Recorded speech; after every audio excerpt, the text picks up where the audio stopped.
Salve galera! O tema do vídeo de hoje é Lula e Ciro Gomes, uma avaliação histórica.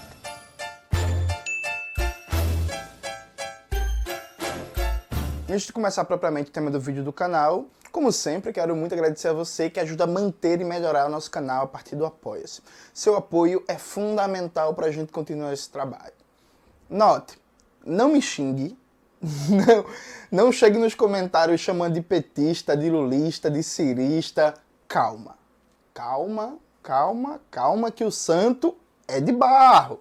Eu já gravei aqui no meu canal uma crítica ao livro do Ciro Gomes, né? Um vídeo que tem mais de 1 hora, inclusive passou de 100 mil visualizações, está aparecendo aqui. E eu também gravei no vídeo sobre junho de 2013, que também tem mais de 1 hora e também passou de 100 mil visualizações, que está aparecendo aqui, uma crítica ao período petista, né?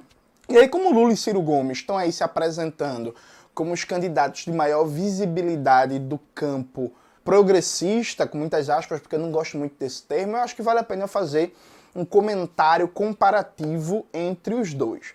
Acho que a primeira coisa, qual é a origem política de Ciro Gomes? Ciro Gomes é uma figura de classe média, intelectualizado, é uma pessoa que sempre andou com o setor cosmopolita de Fortaleza, aquele amigo de poeta, amigo de músico, que conhece os intelectuais, que tem uma formação universitária, que foi professor e que assumiu desde cedo um perfil de um projeto social-democrata de corte tecnocrático. O que significa isso? Veja, quando o PSDB foi criado, a ideia básica, fundamental, era um modelo de estado de bem-estar social para o Brasil aos moldes da Europa Ocidental, né? Particularmente pensando ali no caso da França, da Inglaterra e também dos países nórdicos e por aí vai. Só que o PSDB, desde sempre, ele tem uma característica. O PSDB surge inseparado do novo sindicalismo, dos movimentos sociais, da reorganização do movimento estudantil, embora, evidentemente, os tucanos, quando surgiram, tinham uma presença maior, até uma base social organizada maior. Mas, desde sempre, o PSDB aparece como uma alternativa, por assim dizer, de centro-esquerda ao projeto petista que estava nascendo, como o petismo aqui representa um projeto de esquerda radical. E o projeto tucano, um projeto centro-esquerda, tecnocrático, que a ideia é, a gente vai reformar o Estado brasileiro, vai reformar a economia, vai mudar a relação Estado, economia e sociedade a partir de uma administração pública técnica, qualificada, com as melhores propostas, com os melhores quadros e por aí vai. Então Ciro, desde muito cedo assim na sua vida política, e isso é muito visível, por exemplo, nas entrevistas que ele dá por Roda Viva, né? É visível principalmente nos anos 90, mas até hoje. Ele tem essa coisa do político que estuda, pô. Ele é um cara que estuda, que conhece, que sabe, que inegavelmente é um cara muito qualificado, mas ao mesmo tempo é um cara que nunca criou base social organizada. Percebe? Então assim, essa coisa de Ciro ficar pulando de partido, de ter passado por vários partidos, eu acho que isso não é a questão central, mas isso é um sintoma de essa sim é a questão central. Ciro, como político tecnocrático, nunca foi um líder de massas. E aí vem a grande contradição da vida política de Ciro Gomes, que é, ele defende propostas que do ponto de vista técnico-político são corretas, que são inclusive consenso nos países da OCDE, só que para serem aplicadas no Brasil, demandam uma grande mobilização de massas e agitação do conflito político, da luta de classes. Que Ciro, enquanto um político que não tem base social organizada, enquanto político que não é um agitador da luta de classes, não consegue materializar. Então quando o Ciro diz assim, olha, as melhores práticas internacionais funcionam assim, no Brasil é diferente. É verdade, Ciro, só que Brizola, há muito tempo entendeu que a social-democracia na periferia do sistema capitalista, para ter alguma viabilidade, precisa, nas palavras do próprio Brizola, de uma pimenta revolucionária. Percebe? Então veja, qual é a grande contradição do Ciro? O discurso econômico do Ciro, o programa econômico do Ciro, está à esquerda do PT. Isso é fato. O discurso econômico do Ciro está à esquerda do PT. Estava à esquerda já em 2018 com o Fernando Haddad e está à esquerda hoje em relação ao Lula. Só que o entorno do Ciro é toda a direita do PT. No entorno do Ciro não está o MST, não está o MTST, não está os movimentos estudantis, não está os movimentos populares, não está o movimento negro, o movimento de mulheres. É claro que o Ciro tem alguma expressão, alguma influência, mas assim, o grosso da militância da classe trabalhadora organizada não está em torno do Ciro. Em torno do Ciro está um amplo espectro que vai do centro, da centro-direita até a direita, né? Até inclusive bolsonaristas ou ex-bolsonaristas. Eu estava vendo a entrevista do Ciro no Mato Grosso, ele fala que vai apoiar o candidato lá, que é governador à reeleição, que na eleição passada estava apoiando o Bolsonaro. E o Ciro agora está construindo o apoio do cara, sabe? É isso, assim. Então, o X da contradição do Ciro, eu debati isso, inclusive, no meu vídeo, já debati isso várias vezes. Existe uma contradição estrutural que é o Ciro chegar e dizer assim: eu vou reverter as privatizações e se a Petrobras e a Eletrobras for privatizada, eu vou pegar de volta. Isso faz sentido dentro do discurso social-democrata dele e dentro dessa compreensão de pegar as melhores práticas internacionais. Faz sentido, tá ligado? Petróleo é basicamente estatal.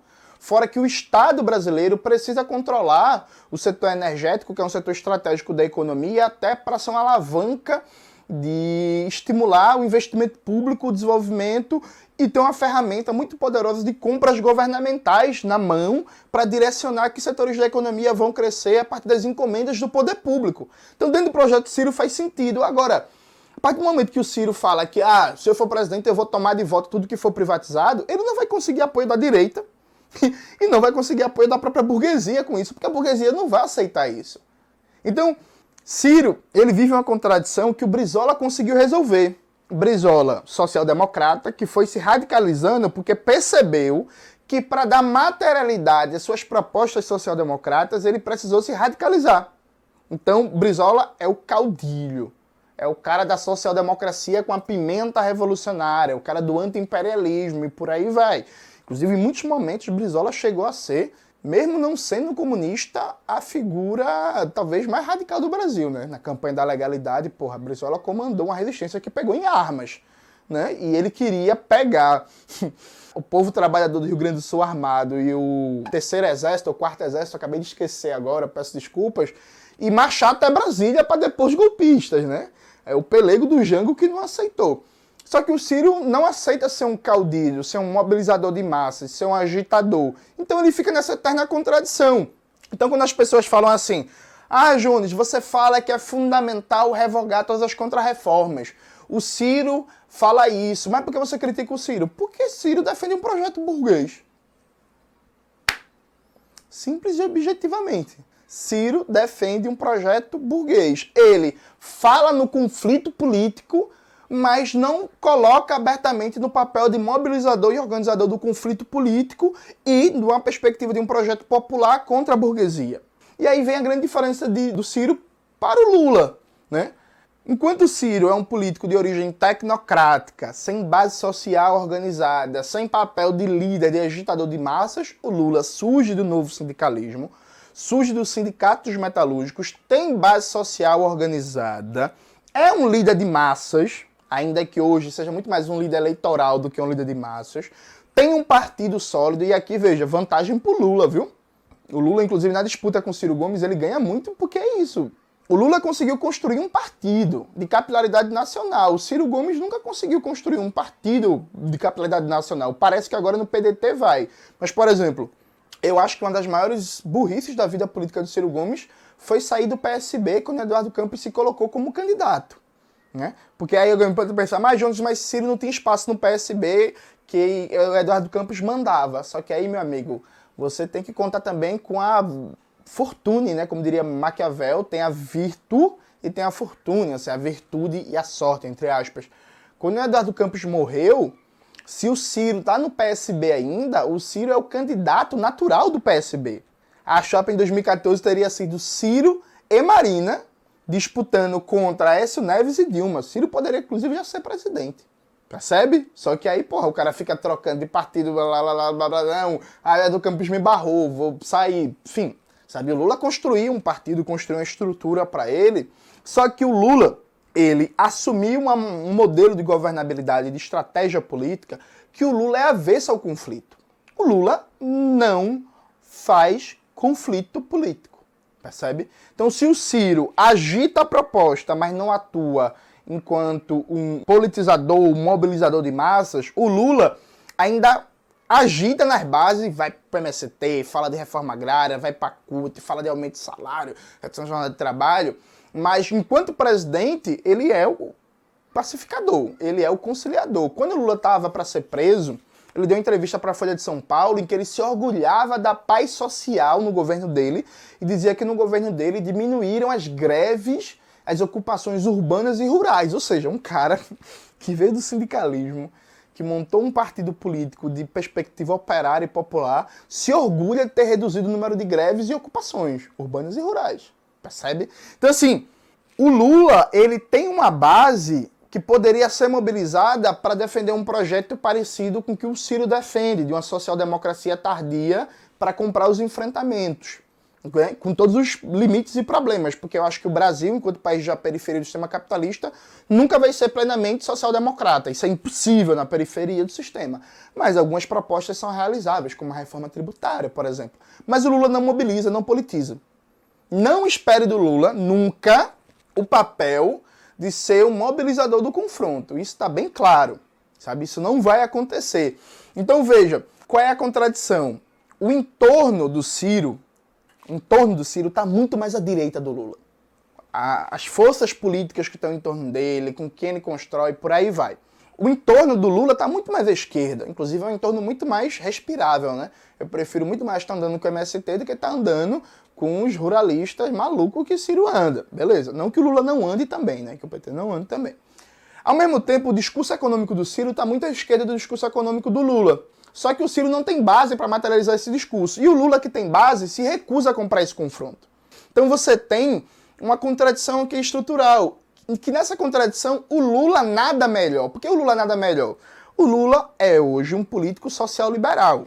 O que é que o Lula defende? O Lula defende negociar margens redistributivas dentro do sistema político e econômico do capitalismo independente brasileiro como está posto. Então o que é que o Lula quer? O Lula quer reduzir a fome, e isso é genuíno. Eu acredito de verdade que o Lula realmente se preocupa com o pobre, com o trabalhador e por aí vai. Só que o Lula quer reduzir a fome sem fazer reforma agrária. Ele não quer reforma agrária, ele não quer problema, pá. O Lula quer gerar emprego, mas o Lula não quer gerar emprego entrando em conflito com a burguesia. Ele quer gerar emprego fazendo a conciliação, ali tentando fazer a conciliação entre capital e trabalho, percebe? O Lula ele tem uma preocupação de verdade com acesso à saúde e à educação do pobre. Mas ele quer fazer isso, inclusive, não é só não entrando em conflito com os tubarões da educação, com os planos de saúde e os grupos econômicos privados da saúde. Ele quer fazer isso fortalecendo, inclusive, esses grupos. Então, como existem margens de manobra que são cada vez menores, o Lula navega muito melhor nesse setor do que o Ciro. É por isso que, inclusive, por incrível que pareça, mesmo o Lula tendo bases muito mais à esquerda no entorno dele, para vários setores da burguesia brasileira, o Ciro é menos palatável que o Lula. Por quê? Porque a galera sabe como o Lula governa, qual é o entorno dele. E para vários setores da burguesia, Ciro é um cara com tendências bonapartistas. Claro que eles não pensam assim de maneira refinada, mas é o que está sendo dito. E é mesmo. Ciro é aquele cara que se sentar na cadeira do presidente, ele vai dizer, porra, tem uma medida que é importante aqui para a economia brasileira, eu vou tomar a medida. Ah, mas eu não quero. Ele vai querer brigar, vai bater na mesa, vai dizer que quem manda é ele, e vai querer exercer uma autoridade que pode, enfim, contrariar interesses do mercado. Percebe? Só que ele não vai conseguir cumprir esse papel sem organizar bases sociais. Então, a questão hoje no Brasil, entre essas duas figuras, é que a gente tem uma contradição entre uma social-democracia sem base para realizar um projeto social-democrata, que é o Ciro Gomes, e um social-liberalismo com bases para realizar um projeto social-democrata, só que se recusa a esse projeto porque ele pressupõe um nível de conflitividade que o Lula e a cúpula do PT não compram de jeito nenhum. Percebe? É evidentemente que tem outras diferenças, né, entre o Lula e o Ciro, diferença de história, diferença de política externa, diferença de relação, por exemplo, a relação que Lula tem com Cuba, Ciro não tem, sabe? Enfim, tem várias outras diferenças, mas esse que é o X da questão. O que a gente vive é uma encruzilhada histórica em que essa social-democracia tardia que o Ciro Gomes tenta encarnar e esse social-liberalismo de base social-democrata que o Lula encarna, eles têm dificuldades de materializar qualquer tipo de reforma estrutural, por motivos diferentes. Mas percebe? Tem dificuldades de materializar qualquer reforma estrutural. E como eu falei do vídeo do meu canal, que está aparecendo aqui, Reforma ou Revolução, notas sobre uma falsa polêmica, o que a gente tem hoje no Brasil é um reformismo sem reformas. O reformismo brasileiro não consegue apresentar reformas estruturais. E quem defende reformas estruturais não tem base para materializar essas reformas. É por isso que no Brasil, esse truncamento, essa coisa que não anda reformas estruturais, a gente não consegue adiantar uma reforma agrária, uma reforma da mídia, uma reforma do sistema político, uma reforma tributária.